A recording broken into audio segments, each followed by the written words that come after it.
So this past weekend, Spain defeated Argentina in extra time to win the World Cup. In a result we all saw coming 5 minutes into the match. Argentina were completely outmatched, and I think they'd be the first ones to admit that. And let's be honest, they were probably lucky to even make it to the final. Take Messi off that team, and I wouldn't be surprised if they didn't even make it out of the group stages. And per usual, social media is flooded with fans trolling the losing team. It's tradition. But when I log into Twitter and see United States senators saying things like this... You recall, the last two teams, it was Argentina and Spain, and it seemed like the vast majority of the world was rooting for Argentina, or actually against Argentina, right? And why was that? Just give me an explanation if you could guess. If you'll just let them finish the answer.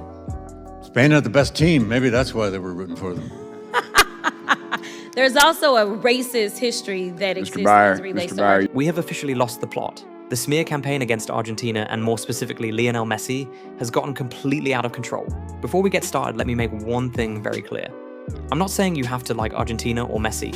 If you don't like Messi because you're a Ronaldo fan or support Real Madrid, that's fine. If you don't like Argentina because of their antics, players being insufferable, trying to start fights, and other instances in the past, that's fine. If anything, I'd agree with those sentiments myself, but what's not okay is spreading lies and misinformation. No, there was no grand conspiracy to try and fix the World Cup for Argentina. No Cristiano, just because Messi had a better campaign than you doesn't mean it's rigged. And worst of all, no. For the love of God, Lionel Messi is not supporting an alleged genocide. Take a look at this guy on Twitter claiming Messi, a Spanish and Argentine citizenship holder, enlisted and served in the IDF. Wonder where he found the time to balance full-time military duty with a pro footballing career in a different country. Look at this tweet. I'm not going to play the video because I don't want it spreading any further, but this is a fake AI-generated video of Messi diving. 8.2 million views, almost 60,000 likes. Have we gone mad? Let's just take a look at where this all started. Argentina defeats Egypt 3-2 after a legendary comeback that saw them score 3 goals in the final 10 minutes, after going down 2-0. Following the match, Egypt completely crashed out. Distraught Egyptian players complained about what they believed to be unfair officiating after the match, like Mustafa Zico, who got exposed for being a Ronaldo fan. And their manager, Hossam Hassan, completely melted down in embarrassing fashion. He got into a verbal confrontation with Messi and another with the officials, spat towards Argentine fans in the crowd, and threw up FIFA's X sign that was to be used to report when a moment of racial abuse took place. Except, there was no racial abuse taking place. As he said after the game, he just did it because he didn't like the calls being made. Wow. And finally in the press conference, he, with zero evidence, claimed to the entire planet watching that the World Cup was rigged, for Messi and Argentina. Not that the refs were giving Messi those petty little foul calls that many stars across all sports are accused of getting.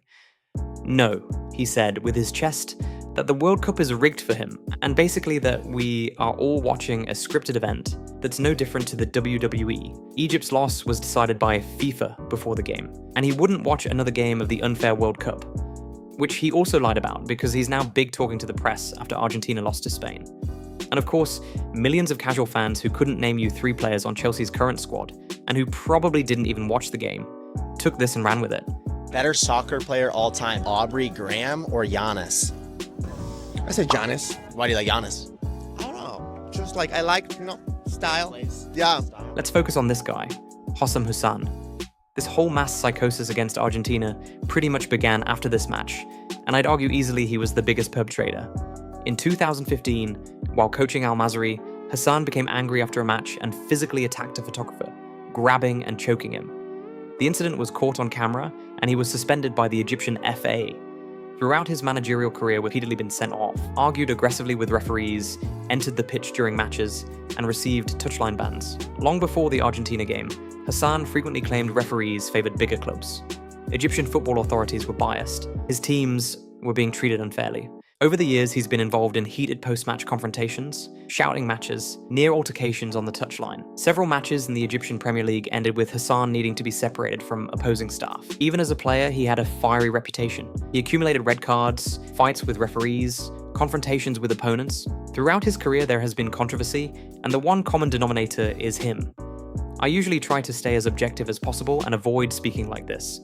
But sometimes, you just need to call a spade a spade. Hossam Hassan is an idiot. He's a man who would rather go on violent, emotional, and irrational outbursts instead of taking accountability for his own shortcomings. Because of him, one of the most legendary athletes of all time is being unfairly villainized. If the World Cup truly was corrupt, that would mean Spain's victory is tainted, since FIFA propped up a fraudulent Argentina side to the final for them to easily dominate.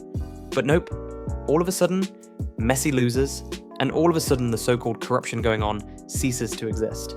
FIFA sat back for 16 years, watching Messi be absolutely ripped apart by fans, media, and the football world alike for his joke of an international career, then suddenly decided on morning in 2022 to rig everything for him. I have my doubts. Now let's get to the most dangerous part of this. We now have certain people claiming Lionel Messi is a Zionist. That Messi somehow supports innocent lives being lost in the ongoing conflict between Israel and Palestine. You may have seen this image floating around social media without context being used as an attack on Messi. So let's set the record straight right now. In August 2013, Barcelona, including Messi, Neymar, Xavi, Iniesta, Piqué, and the rest of the squad, traveled to both Israel and the West Bank as part of a club initiative promoting dialogue through football. The trip included visiting Bethlehem in the West Bank, meeting Palestinian Authority President Mahmoud Abbas, meeting Israeli President Shimon Peres, and Prime Minister Benjamin Netanyahu, holding football clinics with both Israeli and Palestinian children, and visiting religious sites in Jerusalem, including the Western Wall, where Messi followed local custom by placing a prayer note in the wall. There is no verified evidence that Messi used the trip to endorse either Israel or Palestine politically. The public purpose of the visit was presented as promoting peace, encouraging coexistence, using football as a bridge between communities. Barcelona itself described the initiative as an effort to build bridges of understanding and harmony between the Israeli and Palestinian people through sports and education. The only verified public comment Messi ever made on the conflict came in his role as a UNICEF Goodwill Ambassador, expressing sadness for children affected by violence rather than taking a side in the political dispute. Some Zionist, claiming matches are rigged for Messi is ignorant. Claiming Messi is somehow complicit with the carnage ongoing in the Middle East isn't just ignorant, it's malicious. And if you are one, the people spreading this misinformation, do better, honestly. It's almost disturbing seeing just how many people are seeing and now regurgitating the propaganda about Messi. If anything, I'd argue Argentina in 2022 were even worse when it came to thuggish antics and calls going in their favour. Could you imagine the reaction if that game against the Netherlands happened in the current anti-Argentina climate, right after the Egypt or England match? Yet for some odd reason, everyone loved Argentina back then, besides Ronaldo fans obviously. I feel like I'm going crazy and honestly can't wait for club football to be back, so we can be done with this discourse. But how do you feel? Let me know in the comments down below and be sure to subscribe for more football content. See ya!